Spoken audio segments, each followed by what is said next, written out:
Assalamualaikum warahmatullahi wabarakatuh. Nama saya Revaldi Van Ralu dari kelas 9F.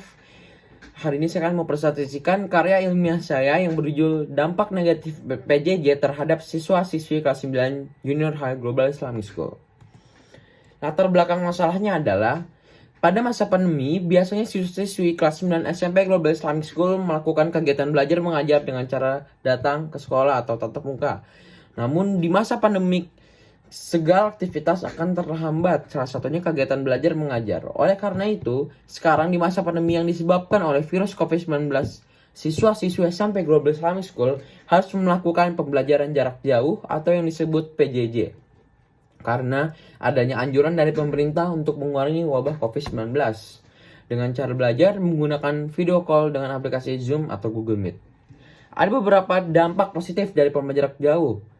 Contohnya, seperti dapat mengurangi wabah COVID-19, siswa-siswi tidak mudah lelah, dan lain-lain. Namun, di balik dampak positif tersebut, banyak dampak negatif yang ditimbulkan dengan adanya pembelajaran jarak jauh.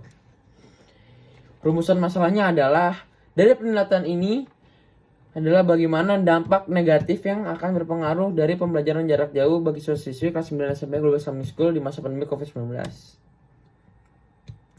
Metode penelitian yang digunakan pada survei pada karya ilmiah ini adalah menggunakan metode Jerform. Dan instrumen penelitian yang digunakan adalah diagram penelitian untuk melihat hasil survei.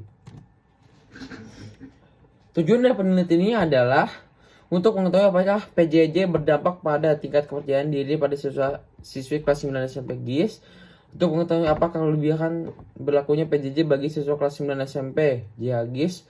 Untuk mengetahui apakah siswa-siswi JHGIS lebih suka dilakukan pembelajaran secara tatap muka atau adanya PJJ.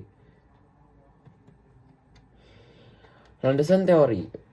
Pengertian belajar adalah perubahan yang relatif permanen dalam perilaku atau potensi perilaku sebagai hasil dari pengalaman atau praktek yang diperkuat. Belajar merupakan hasil dari interaksi antara stimulus dan respon. Seseorang dianggap telah belajar sesuatu jika dia dapat menunjukkan perubahan perilakunya. Pengertian dari PJJ adalah pembelajaran yang dilakukan dari luar sekolah atau jarak jauh menggunakan internet dan semacamnya.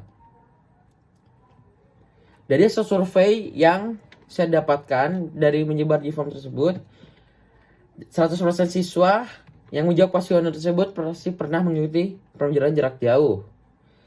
Dan pertanyaan kedua adalah apakah kamu menggunakan tugas yang diberikan oleh guru, dan ternyata sebanyak 68,2% dari murid yang mengisi kuesioner selalu atau sering mengerjakan tugas dari guru, dan sebanyak 29,3% kadang-kadang mengerjakan tugas dari guru, dan 2,4% murid tidak pernah mengerjakan tugas dari guru.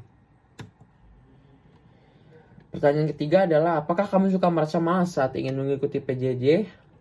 Sebesar 78% siswa malas belajar PJJ. Tidak malas sebesar 14,6% dan 7,2% murid yang terkadang malas saat PJJ berlangsung.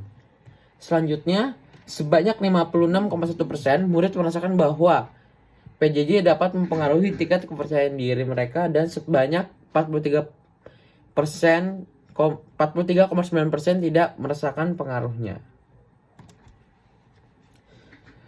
Selanjutnya, di pertanyaan selanjutnya adalah apakah kamu suka membuka media sosial saat PJJ berlangsung? Dari hasil yang didapatkan melalui G-Form tersebut, bahwa murid yang suka membuka sosial media sebesar 50%, yang terkadang membuka sebesar 37,5%, dan tidak membuka media sosial saat PJJ berlangsung sebesar 12,5%.